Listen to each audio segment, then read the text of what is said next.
സങ്കീർത്തനങ്ങളുടെ പുസ്തകത്തിൽ നിന്നുള്ള വായന, അധ്യായം 144. കർത്താവിൻ്റെ അനുഗ്രഹം ലഭിച്ച ജനത. എൻ്റെ അഭയശിലയായ കർത്താവ് വാഴ്ത്തപ്പെടട്ടെ. യുദ്ധം ചെയ്യാൻ എൻ്റെ കൈകളെയും പടപൊരുതാൻ എൻ്റെ വിരലുകളെയും അവിടുന്ന് പരിശീലിപ്പിക്കുന്നു. അവിടുന്നാണ് എൻ്റെ അഭയശിലയും ദുർഗവും ശക്തി കേന്ദ്രവും. എൻ്റെ വിമോചകനും പരിചയം ആയ അങ്ങയിൽ ഞാൻ ആശ്രയിക്കുന്നു. അവിടുന്ന് ജനതകളെ കീഴടക്കുന്നു. കർത്താവെ, അവിടുത്തെ ചിന്തയിൽ വരാൻ മർത്യന് എന്തു മേന്മയുണ്ട്? അവിടുത്തെ പരിഗണന ലഭിക്കാൻ മനുഷ്യപുത്രന് എന്ത് അർഹതയുണ്ട്? മനുഷ്യൻ ഒരു ശ്വാസത്തിന് തുല്യനാണ്. അവന്റെ ദിനങ്ങൾ മാഞ്ഞു പോകുന്ന നിഴൽ പോലെയാകുന്നു. കർത്താവെ, അങ്ങ് ആകാശം ചായിച്ച് ഇറങ്ങി വരയണമേ. പർവ്വതങ്ങളെ സ്പർശിക്കണമേ, അവ പുകയട്ടെ. ഇടിമിന്നലയച്ച് അവരെ ചിതറിക്കണമേ. അസ്ത്രങ്ങളയച്ച് അവരെ തുരത്തണമേ. ഉന്നതത്തിൽ നിന്ന് കൈനീട്ടി എന്നെ രക്ഷിക്കണമേ.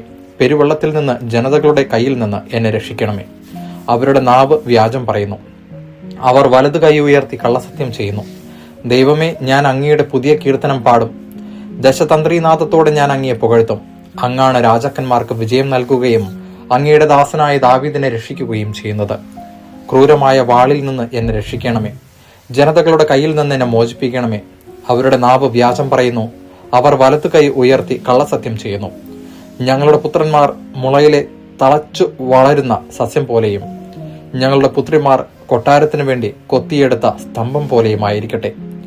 ഞങ്ങളുടെ അറപ്പുരകൾ എല്ലാത്തരം ധാന്യങ്ങളും കൊണ്ട് നിറഞ്ഞിരിക്കട്ടെ.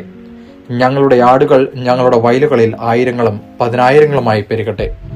ഞങ്ങളുടെ കന്നുകാലികൾ വന്ധ്യതയോ അകാലപ്രസവമോ ഇല്ലാതെ വർദ്ധിക്കട്ടെ. ഞങ്ങളുടെ തെരുവീതികളിൽ ദീനരോധനം കേൾക്കാതിരിക്കട്ടെ.